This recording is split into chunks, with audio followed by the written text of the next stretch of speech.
Hi, I'm going to try and fix this Smart Nora, right, which is a sleep or snore prevention machine, and it's actually really good. We've had it for a few years, and the main problem with it, as far as I can tell, is that the battery, the lithium-ion battery that it uses, has died. And so I ordered a new one, and I'm going to replace the one that is in here with this guy. And let's just pop this out here. So it's in a anti-static bag. You can see it there. And this is a 1000 milliamp hour, 3.7 volt lithium ion battery. So the actual machine itself is made up of a number of components. There is a sensor, which they call the egg, which unsurprisingly, because it looks like egg. And this actually communicates over Bluetooth to the main unit. But for most of the time, you can actually hook it up and connect it using just a USB. And then this is the part that goes underneath the pillow, and it gets, when there is a snoring detected, the pump activates, and this blows up and it lifts up your pillow and makes you change your posture so that you don't you stop sneezing. But the problem here was that although everything seemed to have power, it was not actually able to pump anything up. So let's have a look more inside the box. So here's the box that it all comes in, and there is a control here to turn it on and off. And you can have different settings for how high the actual pumping will go. There's the output there, obviously. And I'll just show you what happens right now in its broken form.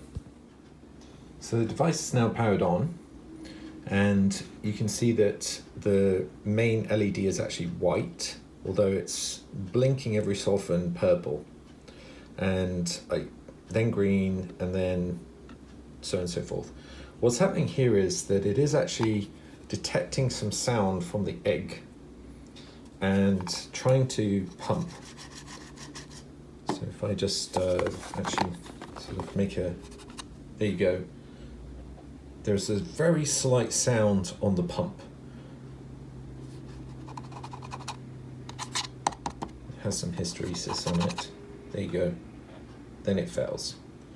So let's see if I can fix that by replacing the battery. So the first thing to do is to pull out this flap here. It's just held on by Velcro, and interestingly enough, it says do not remove. Well, I'm afraid it's too late. I'm going to do that. So I'll just pull it out. It's not actually held in at all. It just slips in, and it's pretty simple to pull out. So I have the unit out of the box, and this is it. And it is actually just held together by 4 Phillips head screws that I'm going to remove.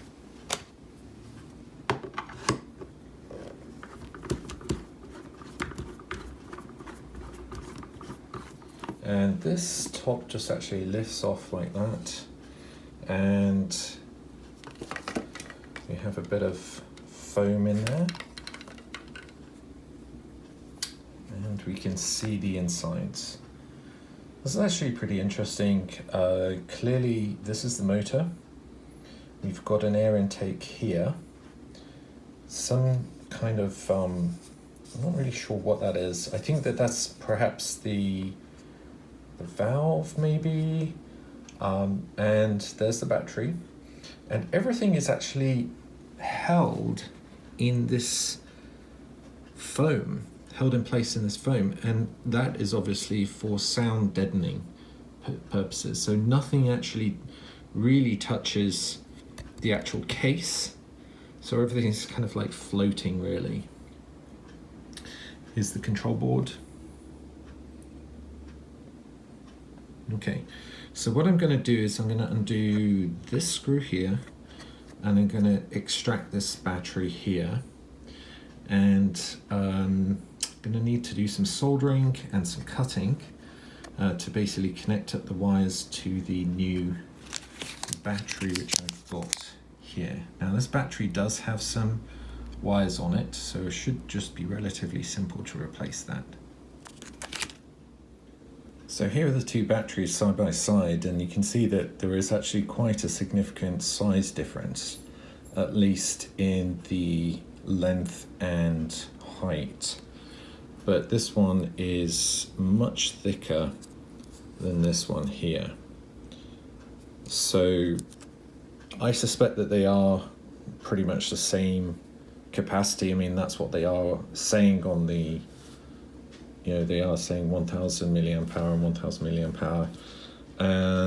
But the actual location where this is going to go is limited in size compared to this one. So I may just have to tuck it between the foam somehow and hope that it doesn't make too much of a noise when it's operating.